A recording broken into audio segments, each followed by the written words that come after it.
or so, the ever-evolving reckless tax and spending spree bill proposed by the Democrats, it continues to change because they can't seem to figure out how to put together something that might pass in the House and the Senate, and finding it increasingly difficult, I think, to try and contain the cost of all the things they want to do, which is why they continue to build in gimmicks and phony math to try and accommodate all the crazy spending in this bill, and then also the massive run-up in taxes. This bill is the largest spending increase we've seen in history, largest tax increase in history, and we're finding out now is also going to add significantly to the federal debt, because there's a recent study by Penn Wharton which suggests that the overall cost of the bill, when fully implemented, would be $3.9 trillion, and that the revenues that are proposed to be raised to pay for it only generate about $1.5 trillion. So that leaves you with a $2.4 trillion delta that obviously would be added to the deficit and put on the debt. So not only does this spend enormous amounts of money, unprecedented amounts of money, it raises unprecedented amount of revenue, but even at that level, the revenue is totally inadequate and insufficient to cover that spending, and therefore it will add massively to the federal debt. That, according to an economic analysis done by Penn Wharton here just in the last couple of days. But this is the most recent addition to that bill in the House of Representatives. They would raise the SALT cap, the state and local tax deduction cap, from $10,000 to $72,500.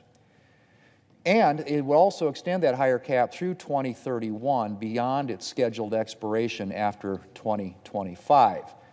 So they're still trying to come up with a way, if you can believe this, the massive amount of spending, massive amount of taxing is now added to that a tax cut, a huge tax cut for rich people. According to the Committee for a Responsible Federal Budget, if you look at the tax cuts to rich people.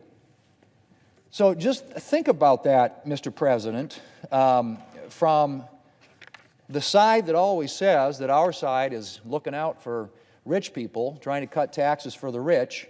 They are proposing and have included now in the House version of the reckless tax and spending spree bill a provision that would provide tax cuts to rich people. In fact, 80% of that tax cut, 80% would go to people who are making more than $200,000 a year. 2.5% would go to people making less than $100,000 a year. So much for looking out for the little guy in this bill. This is a huge part of the bill. In fact, this is the most expensive provision of the bill, and that's up against all the other spending that the Democrats want to do on new government programs and expanding government, the biggest expansion of government in decades.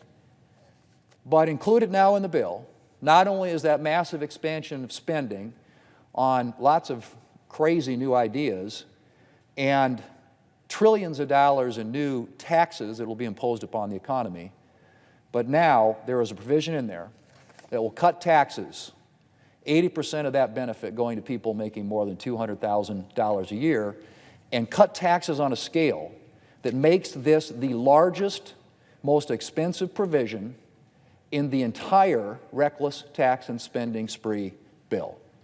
That's what we're talking about with this particular provision, Mr. President. So just want to point that out, because this is an evolving bill. We're seeing new language every day, new ideas every day, and some really horrible ideas have come out in the last few weeks, some of which have gone away simply because there aren't even Democrats who will vote for them. But this is one, obviously, that is going to benefit rich people across this country on a level unlike anything else in the bill, as is suggested by the overall cost of the provision and the way that it distributes among income categories. 80%, let me repeat, 80% of the benefit of this tax cut in the tax and spending spree is going to go to people making more than $200,000 a year. 2.5% of this tax cut will go to people making less than $100,000 a year.